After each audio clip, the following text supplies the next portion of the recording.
ఉంది. తర్వాత పునఃసృష్టి గురించి చెప్పబడింది మాతాజీ అక్కడ 8th చాప్టర్ లో.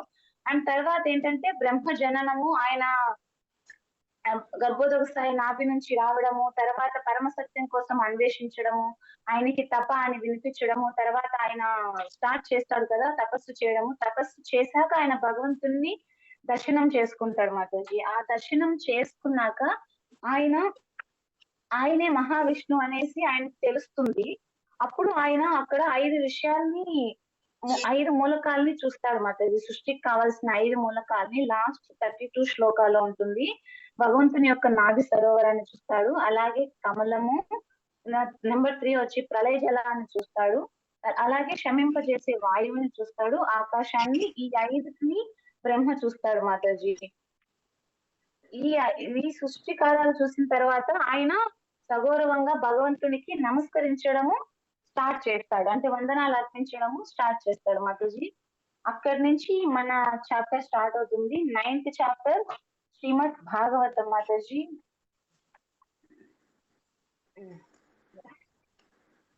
దీని పేరు వచ్చేసి సృజన శక్తి కోసం బ్రహ్మదేవుని ప్రేయర్స్. మాతాజీ బాగా క్లియర్ గా ఉంది కదా? ఇంకా జూమ్ చేయాలి, జూమ్ చేయడానికి రావట్లేదు మాతాజీ. బాగానే కనిపిస్తుంది మాతాజీ. ఈ మొత్తం చాప్టర్ లో వచ్చేసి 43 శ్లోకాలు ఉన్నాయి మాతాజీ. 1 నుంచి 5 వచ్చేసి బ్రహ్మదేవుడు భగవంతుని రూపాన్ని వర్ణిస్తాడు. తర్వాత 6 నుంచి 10 వచ్చేసి ఎవరైతే బద్ధ జీవులు ఉన్నారో, అంటే ఈ దేహ భావంలో పడిపోయి వాళ్ళ బద్ధ జీవుని దురావస్థ అనేది ఎలా ఉంది ఈ భౌతిక ప్రపంచంలో. తర్వాత 11 నుంచి 13 వచ్చేసి ఆయన ఒక భక్తులకి భగవంతుడు ఏ విధంగా స్పందిస్తాడు మాతాజీ. అండ్ తర్వాత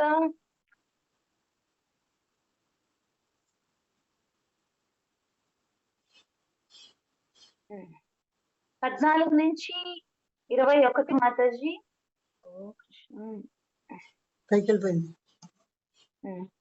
మనము దేనికి ప్రార్థించాలి మాతాజీ అంటే భగవంతుని యొక్క దేనికి మనం నామానిక, లేకపోతే భగవంతునికి అనేక రూపాలు ఉన్నాయి, ఆ రూపాలక, లేకపోతే బ్రహ్మనిక, లేకపోతే విశ్వ వృక్షానిక, అది కాకపోతే కాలము, భగవంతుని యొక్క రూపమైన కాలం. తర్వాత 22 నుంచి 25 వచ్చేసి బ్రహ్మ ఏమని ప్రార్థించాడు అంటే సృష్టి ఆరంభం చేయటానికి కావలసిన శక్తి కోసము ఆయన బ్రహ్మ గర్భోదక సాయి విష్ణుకి ప్రార్థిస్తారు ఒకటి. రెండోది వచ్చేసి సృష్టి సమయంలో నేను ఇదంతా చేస్తున్నాను అన్న అహంకారము బ్రహ్మదేవుడికి రాకుండా ఉండటానికి ఆయన ప్రే చేస్తాడు. తర్వాత మూడోది వచ్చేసి మనసు యొక్క నిశ్చలత కోసం, అంటే ఈ సృష్టి విషయంలో భౌతిక విషయాలపై ఆయన మనసు మళ్ళకుండా ఆ మనసు నిశ్చలతంగా ఎప్పుడు భగవద్ధ్యానంలోనే ఉండాలనేసి దానికోసం ఆయన భగవంతునికి ప్రే చేస్తాడు. తర్వాత 4 వచ్చేసి నువ్వు దయచేసి లేయి అనేసి భగవంతుణ్ణి బ్రహ్మదేవుడు లేపుతాడు. తర్వాత వచ్చేసి 24 నుంచి 28 మాతాజీ. అలా ప్రార్థించిన తర్వాత బ్రహ్మ మౌనం వహిస్తాడు మాతాజీ. అంటే ఎంతో భావావేశంతో ఆయన మనస్సుతో ఆయన యొక్క వాక్కులతో భగవంతుని ప్రార్థించేసి ఆయన కంప్లీట్ గా మౌనం వహిస్తాడు. అండ్ తర్వాత 29 నుంచి 43 అంటే బ్రహ్మ యొక్క ప్రార్థనలకు భగవంతుడు ఏమని సమాధానం ఇచ్చాడు మాతాజీ. అది ఏమని సమాధానం ఇచ్చాడు మనం చూద్దాం మాతాజీ. తర్వాత 1 to 5 వచ్చేసి 1 నుంచి 5 భగవంతుని రూపవర్ణన. భగవంతుని ఇక్కడ బ్రహ్మ వర్ణిస్తున్నాడు. ఏంటంటే ఫస్ట్ మనం ఈ యొక్క విశ్వంలో అందరికన్నా తెలియాల్సిన వాడెవరంటే భగవంతుడు. ఆయన్నే మనం తెలుసుకోవాలి, ఆయన్నే మనము శరణు వేడాలి. అలాంటిది ఆయన్ని తెలుసుకోవడానికి బ్రహ్మదేవుడు ఎన్నో వేల సంవత్సరాలు తపస్సు చేసిన తర్వాతనే నేను నిన్ను తెలుసుకున్నాను అనేసి ఫస్ట్ పాయింట్ చెప్పారు. తర్వాత నెక్స్ట్ ఏంటంటే ఈ భౌతిక దేహం కలిగిన ఈ జీవులు ఈ స్వరూపాన్ని నిన్ను తెలుసుకోలేని వారు ఎంతో దౌర్భాగ్యులు కదా అని ఆయన చింతిస్తున్నాడు అన్నమాట. తర్వాత ఇక ఈ ప్రపంచంలో ఎన్నో ఉన్నాయి, వాటన్నిటితోనూ మనము భగవంతుణ్ణి పోల్చలేము. ఎందుకంటే ఆయన పరమ కారణుడు. అన్నిటికీ కారణం ఆయనే అన్నమాట. కేవలము ఆయన యొక్క కరుణ చేతో, ఆ భక్తుల యొక్క కృప చేతనే మనం భగవంతుని యొక్క ఈ ఈ ఆయనే పరమ కారణం అనేసి మనం తెలుసుకోగలం. ఎందుకు మనం ఈ బద్ధ జీవులు తెలుసుకోలేకున్నారు భగవంతుని అంటే త్రిగుణాల కారణంగా. ఈ త్రిగుణాల కారణంగానే ఈ ఏమనుకుంటారంటే ఈ అపవిత్రమైన వస్తువును కూడా భగవంతుడి కన్నా ఎక్కువ అనుకుంటారు. కానీ నిజానికి ఆయన కన్నా ఎక్కువ ఏది కూడా లేదనమాట. అలాగే భగవంతుని సౌందర్యం, విభూతులు ఎవరైతే తెలుసుకుంటారో వారు ఇంకా దేని పట్ల కూడా ఆకర్షితులు కానే కారనమాట. కానీ ఎవరైతే భగవంతుని పట్ల కాకుండా ఇంకా వేరే వాటి పట్ల ఆకర్షణ అవుతారో వాళ్ళని కాకులతో సమానమని కాకులతో పోల్చి ఇక్కడ చెప్పారు మాతాజీ. అలాగే నెక్స్ట్ భగవంతుని అవతారాలు మరియు భగవంతుని జననం. అంటే భగవంతుని రూపం ఏంటి? అది నిత్యమైనది, సత్యము మరియు అమలం. అలాగే భగవంతునిపై భక్తులపై కరుణ చూపడం కోసమే భగవంతుడు ఏం చేశాడు? తన యొక్క ఆంతరంగిక శక్తి, అంటే ఇక్కడ అవబోధ రసం అని వాడబడింది మాతాజీ. అంటే అది ఆంతరంగిక శక్తి. ఆ ఆంతరంగిక శక్తి ద్వారానే భగవంతుడు ఈ గర్భోదక సాయి విష్ణువుగా ఆయన వచ్చాడు. ఈ యొక్క అవతారమే ఎలా అయితే మనం ఒక దీపం తీసుకొని అనేక దీపాలు వెలిగిస్తాం ఆ యొక్క దీపంతో కదా, అలాగే భగవంతుని యొక్క ఈ అవతారంతోనే అనేక అవతారాలు వచ్చాయి. అన్ని అవతారాలకు కూడా ఈ అవతారమే మూలము. అలాగే గర్భోదక సాయి విష్ణువు అలాంటి నీ యొక్క నాభి కమలం నుంచి నేను జన్మించాననేసి బ్రహ్మదేవుడు ఇక్కడ చెప్తున్నాడు. అలాగే ఎప్పుడైతే ఈ భౌతిక జగత్వము అస్తిత్వం కలుగుతుంది కదా, ఆ సమయంలో అంటే ఈ సృష్టి చేయాలి, ఇంకా సృష్టి జరగాలి అనుకున్నప్పుడు ఈ క్షీరోదక సాయి విష్ణువు ఎవరైతే ఉన్నారో క్షీరసాగరంలో, సారీ మాతాజీ, ఈ క్షీరోదక సాయి విష్ణువు నుంచి అంటే ఈ నెక్స్ట్ రాబోయే అవతారాలు ఏంటంటే క్షీరోదక సాయి విష్ణువు నుంచి అనేక విష్ణు అవతారాలు అనేక యుగాలలో ఒక్కొక్క యుగంలో అవతరిస్తూ ఆ యుగాలలో అవి విస్తరిస్తూ ఉంటాయి అన్నమాట. అలాగే ఆయన ఎక్కువగా దేనికి వస్తాడు అంటే ఆయన యొక్క విశుద్ధ భక్తుల్ని వాళ్ళని దివ్యానందపరచడానికి, వాళ్ళని ఆ ఆనందంలో ఆయన తేలించడానికి ఆయన వస్తాడు. అలాగే వివిధ యుగాలలో కానీ కాలంలో కానీ ఏవైతే ప్రకటమవుతున్నాయో విష్ణు అవతారాలు కూడా అవి ఎప్పుడు కూడా ఈ బద్ధ జీవులతో పోల్చి చూడకూడదు. ఈవెన్ బ్రహ్మ కానీ శివ కానీ వాళ్ళు ఈవెన్ దేవతలతో కూడా ఆ విష్ణు అవతారాలని పోల్చి మనం చూడకూడదు. ఎవరైతే అలా పోల్చి చూస్తారో వాళ్ళు పాషాణుడు అని ఇక్కడ మెన్షన్ చేశారు మాతాజీ. అలాగే ఇక్కడ తమసహ అనే ఒక పదం వాడారు. అంటే అది భౌతిక ప్రకృతి, అలాగే అవబోధ రసం మనం ఇందాక చెప్పుకున్నాం కదా, భగవంతుని యొక్క ఆంతరంగిక శక్తి, అలాగే ఆధ్యాత్మిక స్వభావం అని కూడా చెప్తారు మాతాజీ. అండ్ నెక్స్ట్ వచ్చేసి భగవంతుని రూపం యొక్క వర్ణన. భగవంతుని రూపం ఎలాంటిది? అది నిత్యానందం, అది అలాగే జ్ఞానమయం. ఏదైతే ఈ ప్రస్తుత రూపము బ్రహ్మదేవుడు చూస్తున్నాడో దీనికన్నా శ్రేష్టమైనది నేను ఇంతవరకు చూడలేదనేసి బ్రహ్మ చెప్తున్నాడు. అలాగే భగవంతుని నిరాకార బ్రహ్మలో మార్పులు అనేది ఉండవు. అండ్ నెక్స్ట్ వచ్చేసి భగవంతుని ఆంతరంగిక శక్తిలో ఏది అక్కడ ఆధ్యాత్మిక ప్రపంచంలో ఎటువంటి త్రిగుణాల ప్రభావం ఉండదు. కేవలం ఆ త్రిగుణాల ప్రభావం ఎక్కడ ఉంటుంది అంటే ఈ భౌతిక ప్రపంచంలోనే ఉంటుంది. అలాగే ఈ భౌతిక ప్రపంచాన్ని ఆయనే సృష్టిస్తున్నా కూడా ఆయనపై ఈ భౌతిక తత్వ అంటే ఈ భౌతిక త్రిగుణాల ప్రభావం కానీ ఈ భౌతికత్వ ప్రభావం అనేది ఉండదు. అలాంటి భగవంతుడికి నీకు నేను ప్రాణాయామం చేస్తున్నాను అనేసి బ్రహ్మదేవుడు ఇక్కడ చెప్తున్నాడు. అలాగే ఇక్కడ బ్రహ్మ సంహితలో 5.13 శ్లోక యూజ్ చేశారు మాతాజీ. అద్వైతం అచ్యుతం అనాది రూపం, అంటే ఆయన సంపూర్ణుడు అనమాట, సచ్చిదానంద రూపుడు. ఆ భగవంతుడు అంటే ఎన్నో సచ్చిదానంద రూపాలని ఆయన కలిగి ఉన్నాడని ఆ శ్లోకం అర్థం. అలాగే అలాంటి భగవంతుడు కేవలం మనం ఎలా తెలుసుకోగలం అంటే కేవలం వేద జ్ఞానం ద్వారా మనం ఆయన్ని తెలుసుకోలేము. అంటే భక్తి కావాలి, విశుద్ధమైన భక్తి, నిర్మలమైన భక్తి ద్వారానే మనం ఆయన్ని తెలుసుకోగలం. అలాగే ఎవరైతే భగవంతుణ్ణి తన భక్తి ద్వారా తన హృదయంలో నిలుపుకున్నారో అలాంటి భక్తుల శరణాగతి చేస్తేనే మనకు ఆ భక్తి అనేది లభిస్తుంది. వారిని సేవిస్తూ తద్విద్ది ప్రణిపాతేన అంటే ఎంతో వినయంతో వారికి సేవ చేస్తూ అలా మనలో భక్తి పెరిగి మనం భగవంతుడిని తెలుసుకోగలం. మనం చెప్పుకున్నట్టు ఈ ఆధ్యాత్మిక ఈ భౌతిక తత్వ ప్రభావము అక్కడ ఆధ్యాత్మిక ప్రపంచంలో ఉండదు మాతాజీ. అలాగే సృష్టి జరగడం కానీ, లేకపోతే కాల ప్రభావం కానీ, ఇటువంటి భౌతిక శక్తి ప్రభావం కానీ ఆధ్యాత్మిక ప్రపంచంలో ఉండదు. అది అటర్నల్ మాతాజీ. అంటే అది ఎప్పుడు శుద్ధతత్వంలో ఉంటుంది. దాంట్లో ఎటువంటి ఇలా ఈ భౌతిక తత్వ ప్రభావం అనేది ఉండదు. అండ్ నెక్స్ట్ వచ్చేసి ఈ భగవంతుడు అన్ని అవతారాలు కూడా అన్ని విశ్వాలకి అంటే సమస్త విశ్వాలకి మంగళం కలుగజేసి మంగళకరమైనది అంటే పరమ మంగళకరమైనది. భక్తులు అలాంటి దివ్య మంగళ రూపాన్ని చూడాలని చెప్పేసి ఎప్పుడు కూడా భగవంతుని ధ్యానిస్తూ ఉంటారు కదా. అలాంటి భక్తులు నిన్ను ధ్యానించి ఆ నిత్య రూపానికి నేను వందనం చేస్తున్నాననేసి మనకి బ్రహ్మదేవుడు ఇక్కడ చెప్తున్నాడు. అలాగే అసత్ ప్రసంగాలు అంటే ప్రజల్ప అనవసర విషయాల పట్ల అంటే అలా అనవసర విషయాల పట్ల మనుషులు చేస్తూ ఆ కారణంగా అభక్తులు ఎప్పుడు కూడా పాపాన్ని వెంట పెట్టుకొని నరక మార్గంలో పడుతున్నారు. వాళ్ళు ఏంటంటే భగవంతుని యొక్క రూపాన్ని నిరాధిస్తారు అంటే నిందిస్తారు అనమాట. వాళ్ళకి తెలియదు భగవంతుని యొక్క వాల్యూ. అలాగే భగవంతుడు ఈ సాకారానికి మరియు నిరాకారానికి మూలం కూడా ఆయనే. సాకార రూపాలన్నీ కూడా ఈ విశ్వాలకి ఒక వరదానాలు అనేసి మనకి చెప్పారు మాతాజీ. తర్వాత భగవంతుని రూపాలు దివ్యము, అవి ఎప్పుడు సర్వదా ఏకమయ్యే ఉంటాయి. భగవంతుని రూపాలు మళ్ళా లౌకికం కాదంటే ఏవైతే రామావతారం, నృసింహ అవతారం, వరాహ, వామన ఇలా అనేక అవతారాలు వచ్చాయి కదా, అవన్నీ కూడా భౌతికమైనవి కాదు, లౌకికం కాదు. అవి ఎప్పుడు అటర్నల్ ఆధ్యాత్మికమైనవి, అలౌకికమైనవి. అలాగే ఎవరు భగవంతుని రూపాలు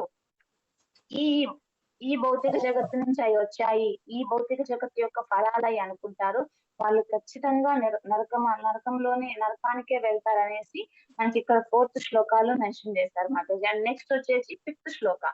ఎవరైతే భగవంతుని పాద పద్మ గంధం అంటే ఈ భగవంతుని పాద పద్మ గంధం ఎలా వస్తుంది అంటే వేదాల యొక్క శబ్దం ద్వారా, ఆ వేదాల శబ్దం ద్వారా భగవంతుని పాదపద్మ గంధాన్ని మోసుకు వచ్చి ఆ గంధాన్ని భక్తులు వారి యొక్క కర్ణాల ద్వారా ఆ భగవంతుని పాదపద్మ గంధాన్ని స్వీకరిస్తారు. అలాంటి వారి యొక్క హృదయంలో అంటే హృదయం యొక్క కమలం నుంచి భగవంతుడు ఎప్పుడు కూడా దూరం కాడు. అలాగే వేద ప్రమాణంగా ఆధారపడి ఉండే భక్తి యోగమే మనం చేయటం వల్ల అంటే వేదాలలో ఏదైతే చెప్పారో, గురు పరంపరగా ఏదైతే మనకు ఉందో అలాంటి భక్తి మనం చేయడం వల్ల భగవంతునితో మనం సంబంధాన్ని పెంచుకోవచ్చు. అలాగే ఇక్కడ పరయ అనే పదం వాడారు. పరయ అంటే పరాభక్తి అంటే సహజంగా భగవంతుని అంటే ఎవరో బలవంతం మీద కాకుండా సహజంగా భగవంతునిపై వచ్చి ప్రేమ. అండ్ నెక్స్ట్ వచ్చేసి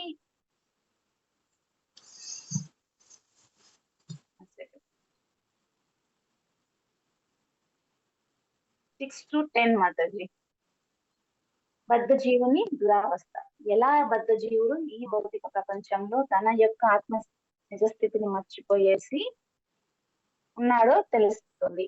ఏంటంటే దేహ భావన అంటే దేహమే నేను అంటే నా నిజస్థితి ఏంటో తెలియదు. అంటే నేను శరీరం కాదు ఆత్మనని తెలుసుకోలేక ఈ శరీరమే అనేసి నేను అనే భావనలో ఉండడం వల్ల, అలాగే ఎప్పుడు కూడా బాధతో, అలాగే అధర్మమైన కోరికలు, నేను నాది, అలాగే సంపద, దేహం కానీ బంధువులను కానీ నిరంతరం వాళ్ళని రక్షిస్తూ వాళ్ళని కాపాడుతూ వాళ్ళనేదో మనం ఉద్ధరిస్తున్నామని ఫీల్ అయిపోతూ అలా ఎప్పుడు కూడా ప్రయత్నిస్తూ మనం ఈ భౌతిక ప్రపంచంలోనే ఉండిపోతాం. అది ఎప్పటి వరకు అంటే ఎప్పుడైతే భగవంతుని పాద పద్మాలను ఆశ్రయించమో అప్పటి వరకు కూడా ఈ క్లేశాలలోనే మనము ఉండిపోతూ ఉంటాం.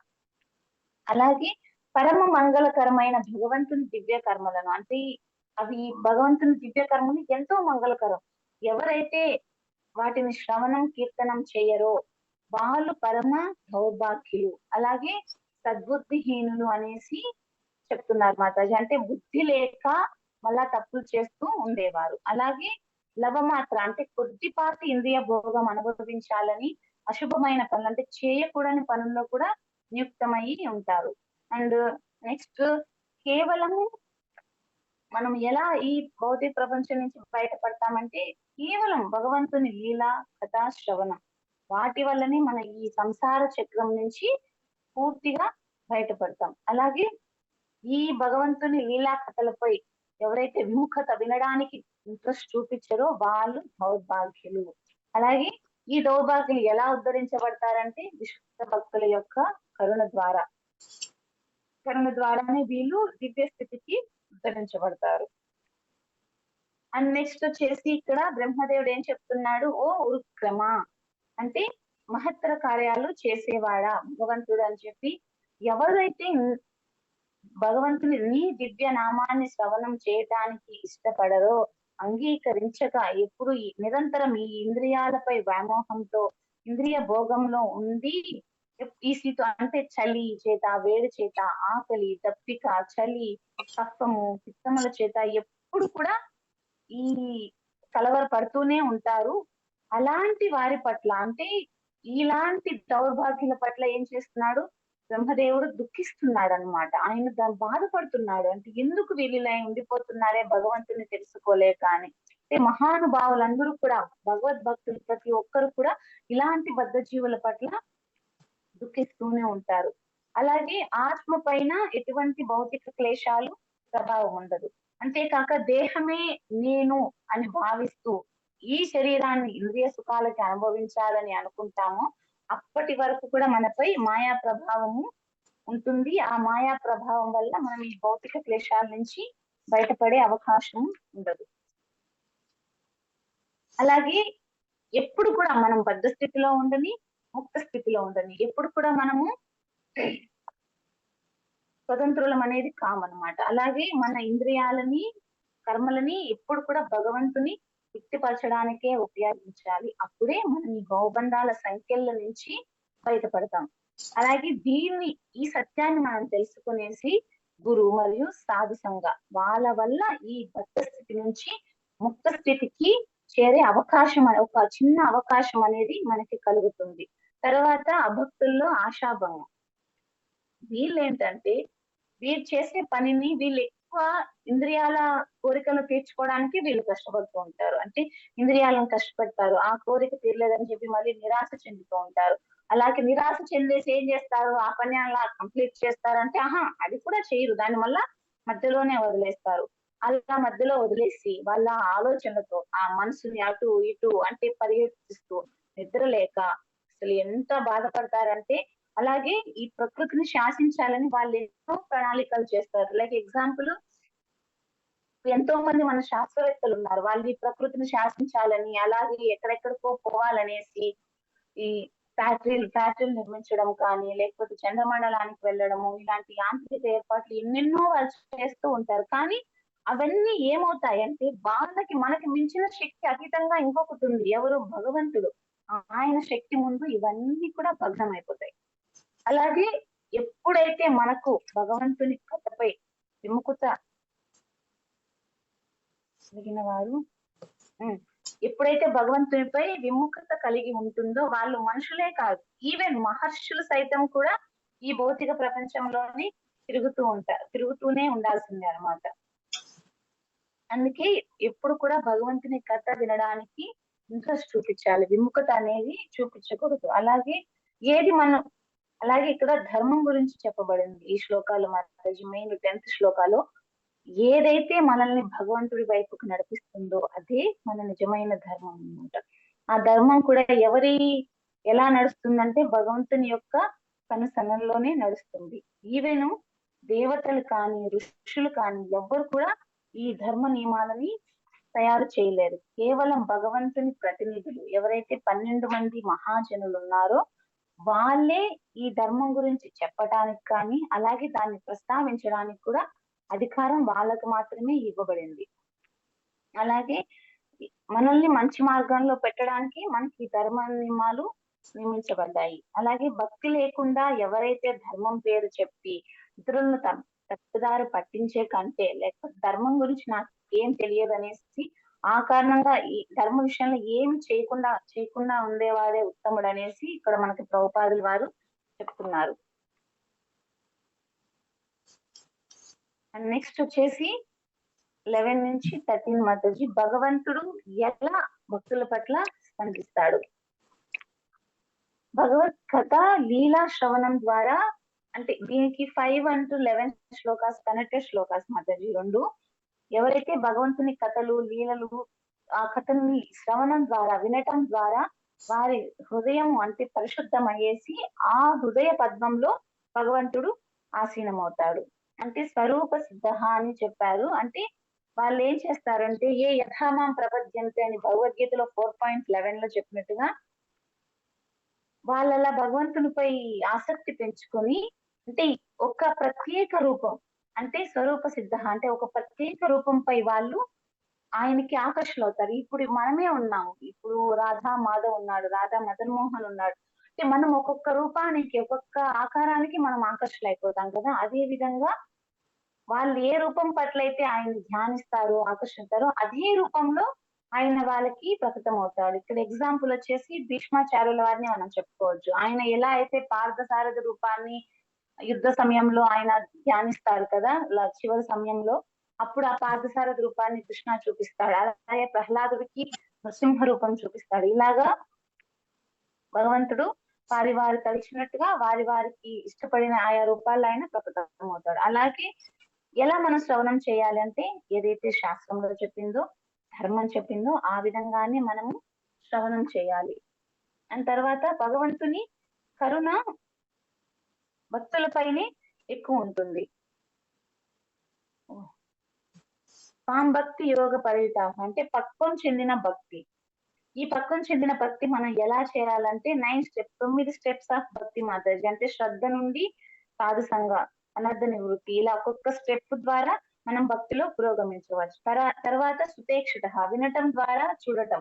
ఎలా అది వినటం ద్వారా చూడమంటే వేద జ్ఞానంలో నిష్ణాతులై భౌతిక ఈ భావావేశాల నుంచి దూరంగా ఉండి ప్రామాణిక భక్తుల నుంచి ఎవరైతే శ్రవణం చేస్తారో అప్పుడు వాళ్ళు వినడం ద్వారా కళ్ళతో చూడగలరు. అది ఈ సుతేక్షిత అనేసి అది అప్పుడే భక్తులకి వీలవుతుందని చెప్పబడింది మాతాజీ. అలాగే ద మెయిన్ పాయింట్ వచ్చేసి ఏదైతే మనం విధిగా అంటే మన కర్తవ్యంగా భక్తి యోగం అభ్యాసం చేసినప్పుడే మనం ఈ భక్తిలో పూర్ణమయ్యి వారు కోరుకున్నట్లుగా వాళ్ళ హృదయంలో భగవంతుడు దర్శనమిస్తాడు. అండ్ నెక్స్ట్ వచ్చేసి దేవతలు భక్తులు అభక్తుల పట్ల భగవంతుడు ఎలా స్పందిస్తాడు. దేవతలు ఎంతో వైభవంగా భగవంతుని అర్చిస్తారు మాతాజీ. కానీ వారేం చేస్తారు, వారి యొక్క ఆనందం కోసం భోగాల కోసం వారు చేస్తారు. అంటే అనన్య భక్తి అనేది అక్కడ ఉండదు. అందుకే వారు చేసే అర్చనకు భగవంతుడు సంతోషం చెందడు. ఆయన అలా అని వాళ్ళు అడిగింది ఆయన ఇవ్వడా అంటేనో, ఆయన వాళ్ళు అడిగింది ఇస్తాడు కానీ ఆయన ఆనందించడు. అలాగే కేవలం ఎవరైతే భక్తులు చేస్తారో అనన్య భక్తికి ఆయన ఎక్కువ ఆనందిస్తాడు, సంతృప్తి చెందుతాడు. అలాగే వారిపైనే ఎక్కువ అంటే ఆయన యొక్క నిర్హేతుక కరుణ వాళ్ళకి చూపిస్తాడు. అలాగే అభక్తులకి ఆయన అసలు ప్రకటన కాడు. అండ్ నెక్స్ట్ వచ్చేసి వైదిక ఆచారాలు దానము తీవ్ర తపస్సులు ఈ చేస్తూ భగవంతుని అర్చిస్తూ ఆ వాటి ద్వారా చేసే కర్మ ఫలాలని భగవంతునికి అర్పించడం ద్వారా భగవంతునికి ప్రియం కూర్చే ఉద్దేశంతో ఆ దివ్య సేవలు చేస్తే ఆ పుణ్యకర్మలన్నీ కూడా మనకి లాభమే చేస్తాయి కానీ వాటిలో ఎటువంటి నష్టం అనేది ఉండదు. అంటే ధర్మ కార్యాలు కూడా ఎప్పుడు వృధా కావు. అలాగే భగవంతునికి కోసం చేసేది ఏదైనా కూడా అది శాశ్వత నిధి లాంటిది అని చెప్పారు. అంటే అజ్ఞాత సకృతి అంటే భగవంతుని కోసం చేస్తున్నాం అనే భావన, ఆ భావనలో చేస్తే అది ఎప్పుడు కూడా వృధా పోదు. అండ్ నెక్స్ట్ వచ్చేసి 14 నుంచి 19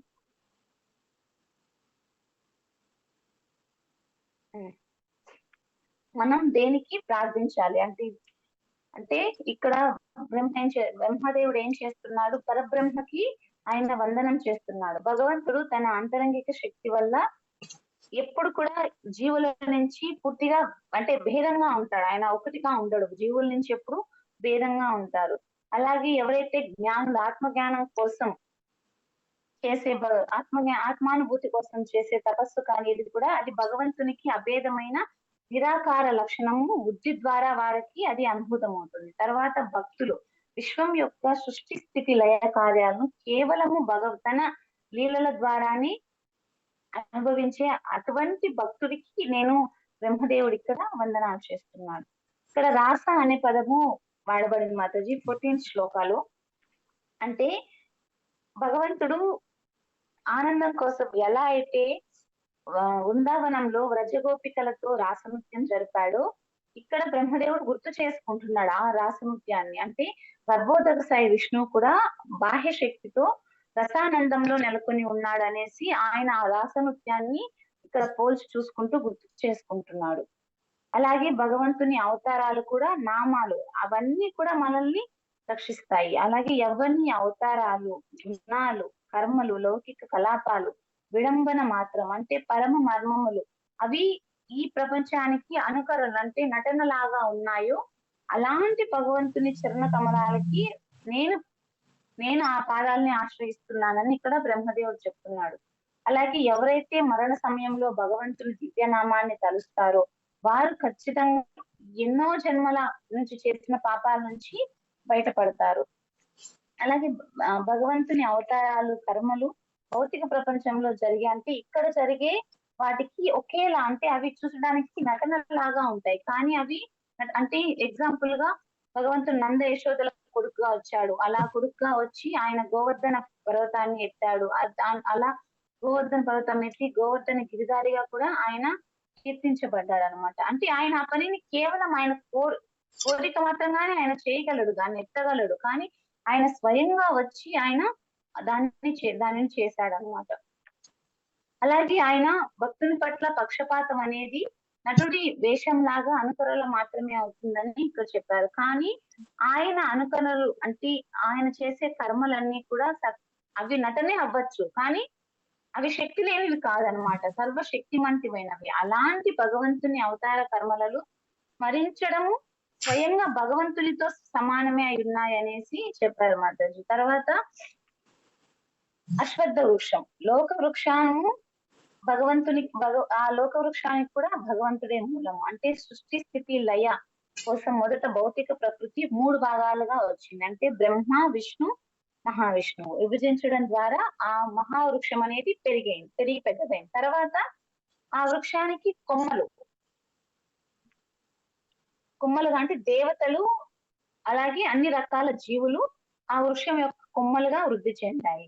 అలాంటి భువద్రూపమైన ముల్లోక వృక్షానికి ఇక్కడ బ్రహ్మదేవుడు వందనాలు అర్పిస్తున్నాడు. అంటే ఇక్కడ ఏదైతే చెప్తున్నాడంటే ప్రతిదీ కూడా సాకారమే, నిరాకారం అనేది ఎక్కడా లేదు, అన్నిటికీ కూడా భగవంతుని శక్తే కారణము. దాని తర్వాత వచ్చేసి భగవంతుని కాలరూపం.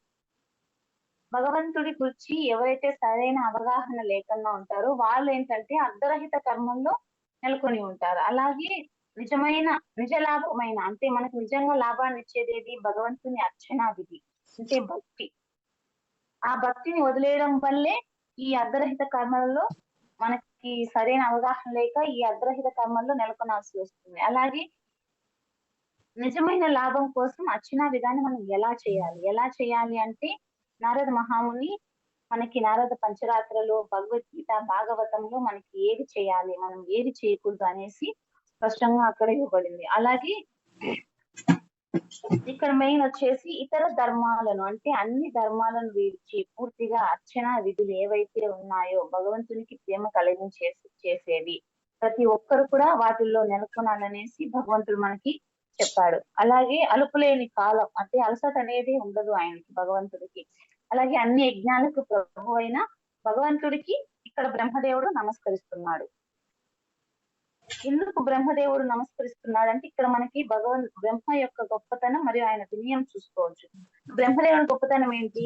ఏవైతే 4 దివ్య యుగాలు ఉన్నాయో ఈ 4 దివ్య యుగాల కాలం బ్రహ్మ జీవిస్తాడు.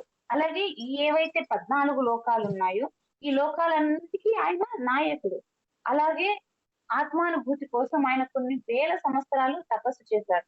ఇన్ని చేసినా కూడా బ్రహ్మదేవుడు అక్కడ భగవంతుడికి గర్భోదక సాయి విష్ణువుకి వందనాలు చేస్తున్నాడు. ఇది మనం తెలుసుకోవాలి. అంటే ఏదో చిన్న చిన్న వాటికి మనం నేను ఇంత గొప్ప అంత గొప్ప అని మనం గొప్పలు పోకుండా భగవంతుడికి మనము సదా ఎప్పుడు కూడా రుణపడే ఉండాలి. అండ్ నెక్స్ట్ వచ్చేసి భగవంతుని విస్తారాలు.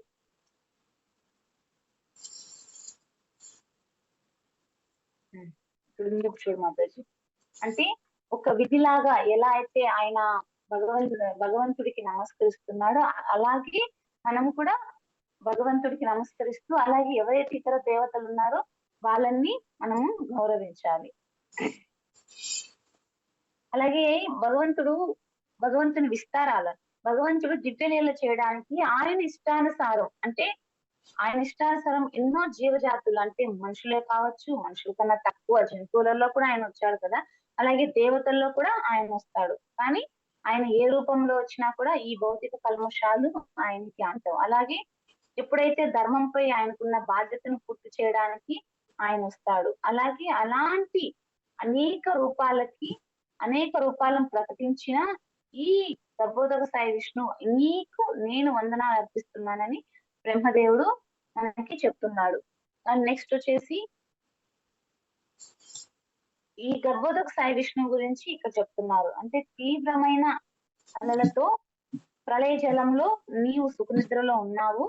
అంటే గర్భోదక సాయి విష్ణువు అలాంటి సుఖనిద్రలో ఆయన ఉన్నప్పుడు ఏవైతే ఈ లోకాలన్నీ ఉన్నాయో అవన్నీ కూడా ఆయన బొజ్జులో ఉంటాయి అన్నమాట. తర్వాత నీ యొక్క శక్తి లీలల యొక్క పరిధి అర్థం చేసుకోలేని వారు ఈ ప్రభుపాదుల వారు ఇక్కడ ఏం చెప్తున్నారు, అలాంటి వారు కుపస్థ మండూకాలతో అంటే కప్పతో పోల్చి చెప్పారు. అంటే కప్ప బావిలోనే ఉంటుంది, తనకి మహాసముద్రం యొక్క విస్తరణ తెలియదు కదా, వాళ్ళతో పోల్చి ప్రభుపాదుల వారు ఇక్కడ చెప్పారు. అలాగే కొంతమంది ఆశ్చర్యపోతారు, అలా ఎలా భగవంతుడు ఉన్నాడు అక్కడ శేషనాగుపై పవలించి అని. కానీ నీటిలో ఎన్నో జీవరాశులనే భగవంతుడు పెట్టాడు. అవి అక్కడే ఉంటున్నాయి, అక్కడే పిల్లల్ని కంటున్నాయి, అక్కడే ఆహారం తింటున్నాయి, అక్కడే అవే జీవించగలిగినప్పుడు అలాంటి ప్రళయ జలంలో ఆయన శేషనాగుపై పవనించడము అది పెద్ద సాధ్యం కాని విషయం అంటూ కాదు కదా, ఆయనకి అది సాధ్యం అవుతుంది. అలాగే భగవంతుని కర్మలు దివ్యము, వాటికి ఒక లిమిట్ పరిధి అనేది లేదనమాట.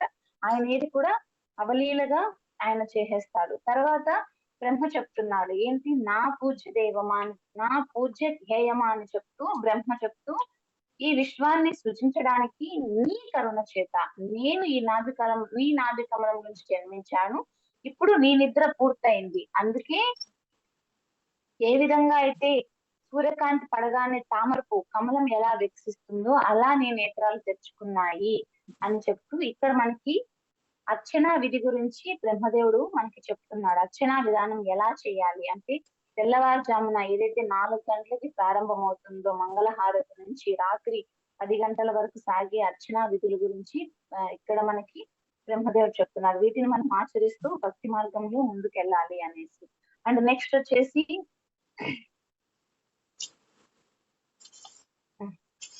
22-25 అంటే బ్రహ్మదేవుని ప్రార్థనలు అంటే పునఃసృష్టి చేయడానికి శక్తి కోసము, అలాగే సృష్టి నిర్వహణలో అహంకారం రాకుండా మనసు సుస్థిర కోసం ఏం చెప్తున్నాడు, భగవంతుడా నాపై కరుణ చూపు అని చెప్తూ బ్రహ్మదేవుడు పునఃసృష్టి కోసం కరుణ ఇవ్వమని చెప్తున్నాడు. అంటే భగవంతుడే మనకి ఏకైక మిత్రుడు మరియు ఆత్మ. ఆయన యొక్క దివ్యమైన షడ్విభూతుల చేతనే భగవంతుడు అందరినీ పోషిస్తున్నాడు. అంటే కేవలం భగవంతుని కరుణ వల్లనే బ్రహ్మదేవుడు ఆధ్యాత్మిక మరియు భౌతిక వ్యక్తులని ఆయన పోషిస్తున్నాడు. అలాగే ఎవరైతే శరణాగత జీవులు ఉన్నారో వారి పట్ల భగవంతుడు ఆయన అపారమైన కరుణని కురిపిస్తాడు. అండ్ నెక్స్ట్ వచ్చేసి ఎవరు ఆయన శరణాగత జీవులు ఉన్నారో వారికి భగవంతుడు వరదాయకుడు. అలాగే ఆయన చేసే కార్యాలు భగవంతుడు తన ఆంతరంగిక శక్తి ద్వారా ఆయన తన కార్యాలను చేస్తాడు. అలాగే బ్రహ్మ ఏం చెప్తున్నాడు, ఏదైతే నేను ఈ భౌతిక జగత్తు సృష్టి కార్యం చేస్తానో దానిని నేను నీ సేవగా భావించి దానిలో నియుక్తుడు కావాలి. అలాగే నేను చేసే ఆ పనిలో ఆ భౌతికత్వము దాని యొక్క ప్రభావం నాపై పడకూడదు. నేనే సృష్టి చేస్తున్నానన్న మిథ్యా గర్వం నాకు రాకుండా ఉండేలా చూడనేసి ఇక్కడ బ్రహ్మదేవుడు ప్రార్థిస్తున్నాడు.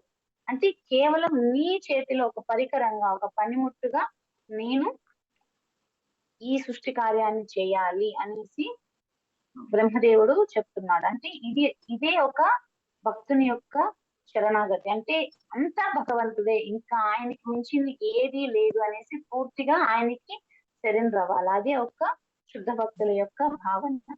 అలాగే భగవంతుని శక్తులు అనేకం అన్నమాట. వాటిలో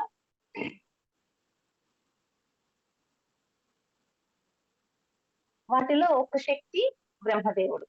తాను భగవంతుని నాభి సరోవరం నుంచి బ్రహ్మదేవుడు ఒక విజ్ఞాన శక్తిగా వచ్చాడనమాట. అలాగే బ్రహ్మదేవుడు పునఃసృష్టి మొదలు పెడుతూ తాను చేసే ఈ భౌతిక కర్మ నిర్వహణలో ఎప్పుడు కూడా నేను నీ ధ్యానం నుంచి గతి తప్పకుండా చేయమని బ్రహ్మదేవుడు ప్రార్థిస్తున్నాడు. అలాగే ఈ భౌతిక ప్రపంచంలో భగవంతునికి భక్తి చేస్తూ ఉన్న భక్తులు ఎన్నో కర్మలు చేయాల్సి వస్తుంది అనమాట.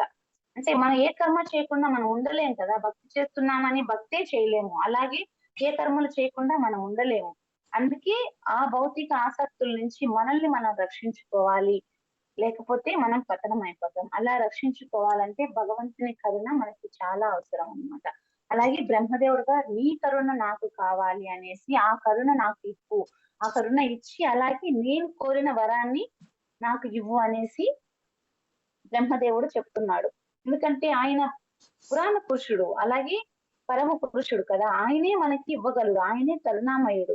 ఆయన ద్వారానే ఏదైనా కూడా మనకి సాధ్యమవుతుంది. అందుకే నువ్వు కనులు తెరిచి చిరునవ్వుతో నేను అడిగిన విధంగా నాకు వరం ఇవ్వని బ్రహ్మదేవుడు కోరుకుంటున్నాడు. ఇప్పుడు మైత్రేయుడు చెప్తున్నాడు.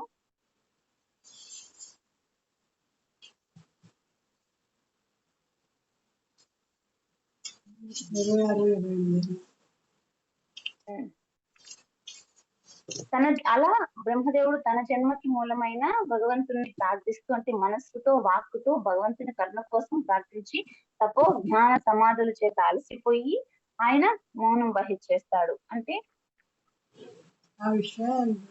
ఎందుకు ఇలా బ్రహ్మదేవుడికి జ్ఞానం కలిగింది అంటే ఆయన యొక్క హృదయంలో భగవంతుడు పరమాత్మగా ఉండటమే కారణం. అందుకే భగవంతుడు మనకు అంటే బయట ఉన్న గురువుగా, అలాగే లోపల ఉన్న గురువుగా ఇద్దరు కూడా ఆ విధంగా మనకి భగవంతుడు హెల్ప్ చేస్తాడు. అందుకే వాళ్ళిద్దరు కూడా భగవంతుని ప్రతినిధులే. అలాగే ఈ సృష్టి చేయాలనే ఆతృతలో ఆ ప్రళయ జలాన్ని చూసి బ్రహ్మ కలత చెందుతాడు. ఎందుకు అలా చెప్తాడంటే ఈ ప్రళయ జలంలో ఎలా నేను అనేక లోకాలను సృష్టించాలి, ఏ విధంగా నేను జీవులకు నివాసం ఏర్పాటు చేయాలనేసి ఆయన ఆలోచించి మోహపడతాడనమాట. అందుకే బ్రహ్మదేవుడు మనసు తెలిసిన భగవంతుడు ఏం చేస్తాడు, ఆ మోహాన్ని పోగొట్టడం కోసం ఆయనకి సమాధానం ఇవ్వడం స్టార్ట్ చేస్తాడు.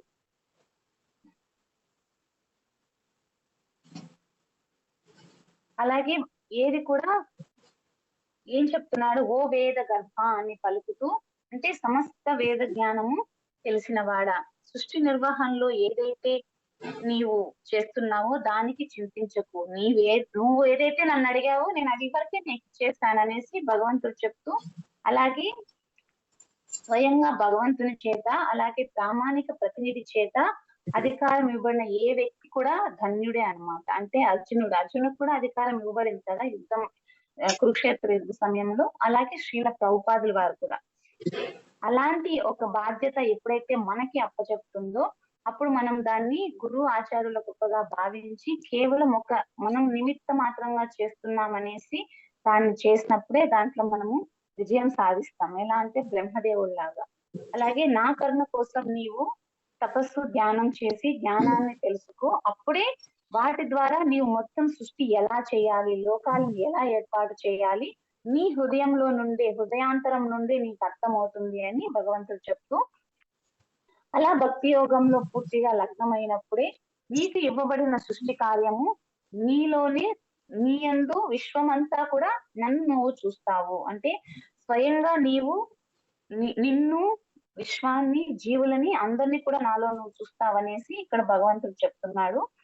అండ్ ఈ యొక్క పర్పస్ లో వచ్చేసి ప్రభుపాద గారు మనకు బ్రహ్మ విమోచన లీల, అంటే బ్రహ్మ విమోచన లీల అప్పుడు బ్రహ్మ చూస్తాడు కదా కృష్ణుడే అనేక గోవత్సలుగా గోపాలుగా వస్తాడు, అదొక లీల చెప్పారు. అలాగే యశోదమయ్య భగవంతుడు మట్టి తిన్నప్పుడు ఆయన యొక్క నోరు తెరిచినప్పుడు విశ్రామంతా భగవంతుడి నోటిలో చూస్తుంది కదా, అది ఒక ఎగ్జాంపుల్. అలాగే అనేక, అంటే ఈ బ్రహ్మనే కాక అనేక బ్రహ్మలు ఉన్నారు, అది కూడా కృష్ణావతార సమయంలో బ్రహ్మ చూస్తాడు. అలాగే భగవంతుని ఈ వ్యక్తీకరణలన్నీ కూడా కేవలం శుద్ధ భక్తులకే అర్థమవుతాయి, వేరే ఎవరికి అర్థం కావు. అంటే ఎలాగైతే కట్టెలో అగ్ని దాగుంటుందో అలా భగవంతుడు అన్ని జీవులతో విశ్వమంతా కూడా భగవంతుణ్ణి చూడగలరు. అలాగే భగవంతుని శక్తి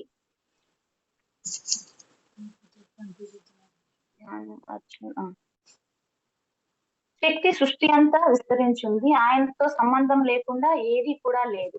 విశ్వమంతా ఎప్పుడైతే భగవంతుణ్ణి చూడగలుగుతామో అంటే మనలో ఉన్న నేను నాది అనే మోహాలన్నీ తొలగిపోయి కూడా ముక్తులవుతాము. అంటే కట్టె అనేక రకాలుగా ఉంటుంది, కానీ వెలిగిస్తే అగ్ని ఒకటే కదా. అదే విధంగా ఈ భౌతిక దృష్టిలో దేహము, రూపము, గుణాల దృష్ట్యా ఎన్నో ఉన్నాయి, అంటే చిన్నవి పెద్దవి చాలా ఉన్నాయి, కానీ వాటిల్లో ఉన్న భగవంతుని అంశ ఒక్కటే, అది అభిన్నమైనది. అలాగే స్థూల సూక్ష్మ దేహ భావం నుండి బయటపడి మన నిజ స్థితిని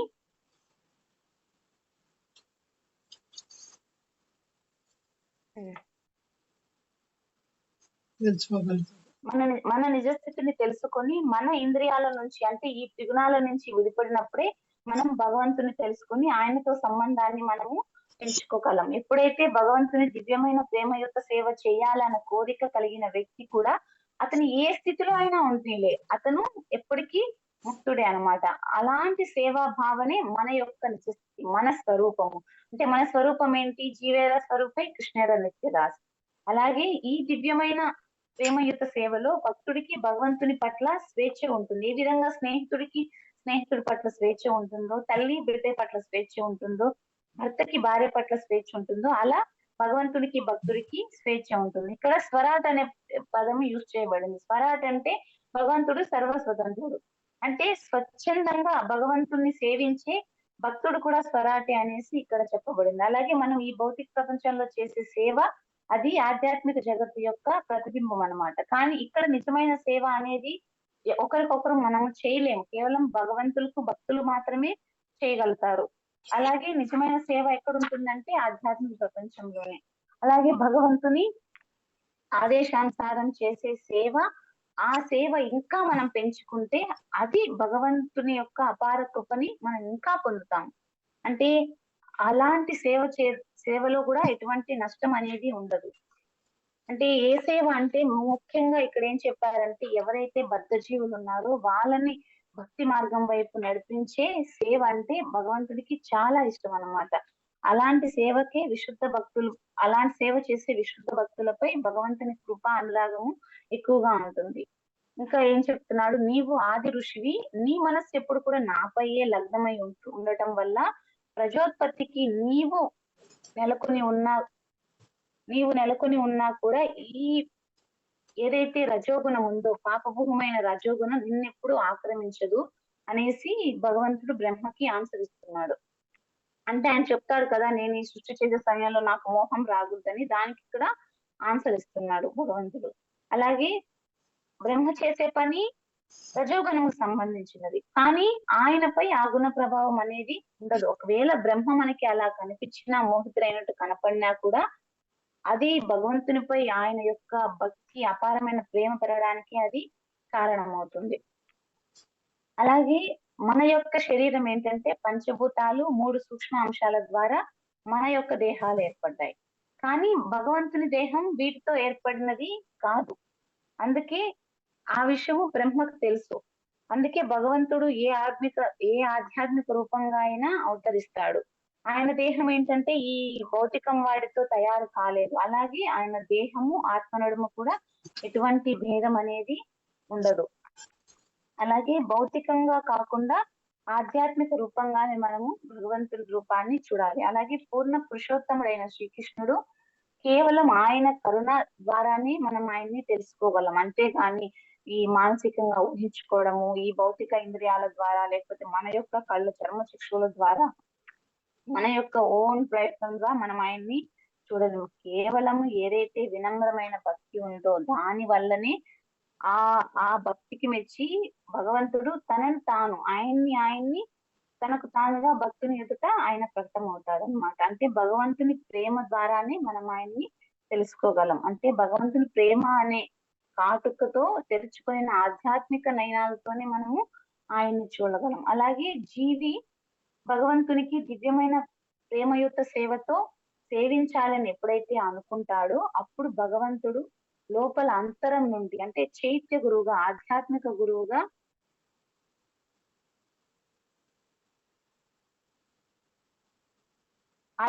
గురువుగా భగవంతుడు సహాయం చేస్తాడు. అప్పుడు భక్తుడు భౌతికమైన అంచనాలకి అతీతంగా ఎన్నో అద్భుత కర్మలు చేస్తారు. లైక్ ఎగ్జాంపుల్ మన శ్రీల ప్రభుపాద్ అంటే ఆ ఏజ్ లో ఎవరు అనుకుంటారు ఆయన అమెరికా వెళ్ళి ఇన్ని ఇస్కాన్ ప్రచారం చేయగలుగుతాడని. అలా అంటే మూర్ఖుడైనా సరే భగవంతుడి కరుణ చేత ఆధ్యాత్మిక పూర్ణం కలిగిన స్తోత్రాలను కూడా రచించగలడు. అలాగే బ్రహ్మదేవుని లాగా భగవంతుణ్ణి అర్పించే ఎవరైనా సరే తమ సమస్త కోరికలను తొందరగా పూర్తి చేస్తాడని భగవంతుడు ఇక్కడ చెప్తున్నాడు. అలాగే బ్రహ్మ చేసిన ప్రార్థనలకు ఆయన చేసిన ప్రేయర్స్ కి భగవంతుడు చాలా ప్రీతి చెంది అన్ని లోకాలను బ్రహ్మదేవుని కర్మల చేత అందరూ కీర్తించాలి ఆయన్ని అనేసి ఇక్కడ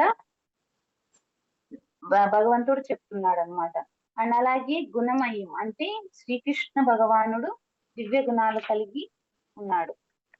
అలాగే భక్తి ప్రేమయుత సేవ సంబంధం ఉన్న కోరికలను అంటే భక్తితో ప్రేమయుత సేవతో ఉన్న సంబంధం కలిగి ఏవైతే కోరికలు ఉంటాయో వాటిని భగవంతుడు పూర్ణం చేస్తాడు. అండ్ నెక్స్ట్ సాంప్రదాయపు సత్కర్మలు యజ్ఞ దాన తప యోగ సమాధి వీటిలో ఏది చేసినా కూడా వాటి యొక్క చర్మ లక్ష్యం భగవంతునికి ప్రీతి చేయటమే అనేసి తత్వ విధులు కూడా వాళ్ళ అభిప్రాయాన్ని చెప్పారు. అంటే మనకి ఇలాంటి సాంప్రదాయ కర్మలు యజ్ఞ దాన తపాలు ఎన్నో ఇవ్వబడ్డాయి కదా మన మానవ సమాజానికి. వాటిలో ఏది మనం నిర్వహించినా కూడా అది భగవంతునికి ప్రీతికి కారణమైనప్పుడేనే ఆ యొక్క కర్మ యొక్క పూర్ణం అనేది అవుతుంది. లేకపోతే ఆ కర్మ అది పూర్ణం అవ్వదు.